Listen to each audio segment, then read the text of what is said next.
భద్రాద్రి కొత్తగూడెం జిల్లా Singareni coal belt ఏరియాలో పర్యటించారు ఎంపీ కవిత. టీజీబీకేఎస్ గేట్ మీటింగ్ కు హాజరయ్యారు. సింగరేణి కార్మికుల కష్టాలు సీఎం కేసీఆర్ కు తెలుసు కాబట్టే వారసత్వ ఉద్యోగాలు పునరుద్దరించారని అన్నారు కవిత.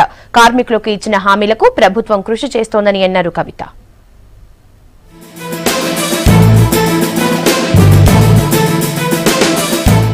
కొత్తగూడెం సింగరేణిలో పర్యటించారు తెలంగాణ బొగ్గు గని కార్మిక సంఘం గౌరవ అధ్యక్షురాలు ఎంపీ కవిత.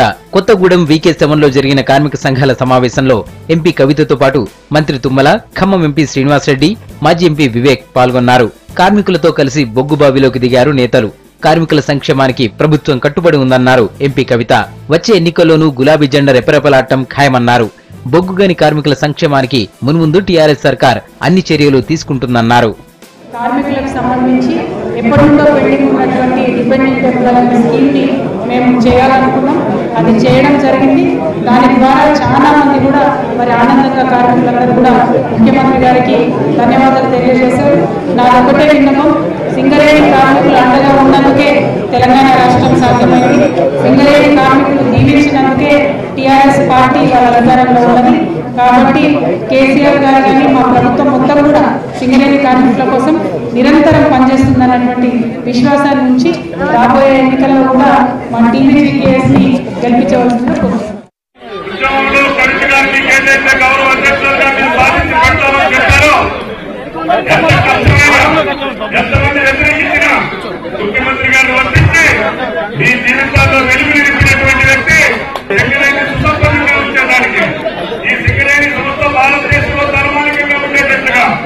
మీ యొక్క అవసరాలు గుర్తించి తెలంగాణ ప్రభుత్వం కేసీఆర్ గారి నాయకత్వంలో ఈ సింగరేణి సంస్థని సుభిక్షంగా ఉంచడమే కాకుండా భారతదేశంలో అత్యున్నతమైనటువంటి సంస్థగా తీర్చిదిద్దారు.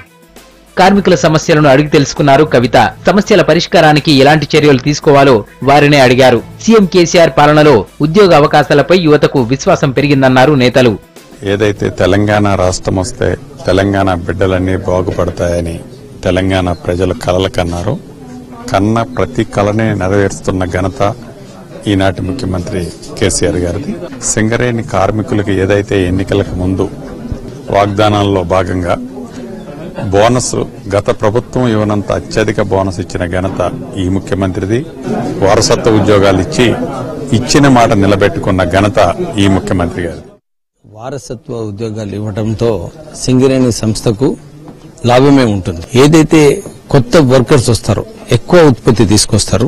అంతేగాక open cast mines, long wall తో అండర్ గ్రౌండ్ మైన్స్ కూడా మంచి నడిపించి సింగరేణి సంస్థను ఎప్పుడు ప్రాఫిట్ లో ఉండాలని చెప్పి ఆ ఆలోచనతో వారి ఈ కార్యక్రమం తీసుకోవడం జరిగింది. తెలంగాణ యువతకు ఒక లాభం పొందింది. ఇలాగే చూసుకుంటే ఈ టర్మ్ అయ్యే వరకు 1,00,000 ఉద్యోగాలు డెఫినెట్లీ గవర్నమెంట్ సెక్టర్ లో కేసీఆర్ గారు పూర్తి చేస్తారు. సింగరేణికి వచ్చిన నేతలకు కార్మికులు ఘన స్వాగతం పలికారు. వారసత్వ ఉద్యోగ అవకాశాలు కల్పించిన సీఎం కేసీఆర్ కు కార్మికులు కృతజ్ఞతలు తెలిపారు. సమావేశం తర్వాత రుద్రంపూర్లో తెలంగాణ తల్లి జయశంకర్ విగ్రహాలు ఆవిష్కరించారు ఎంపీ కవిత, మాజీ ఎంపీ వివేక్.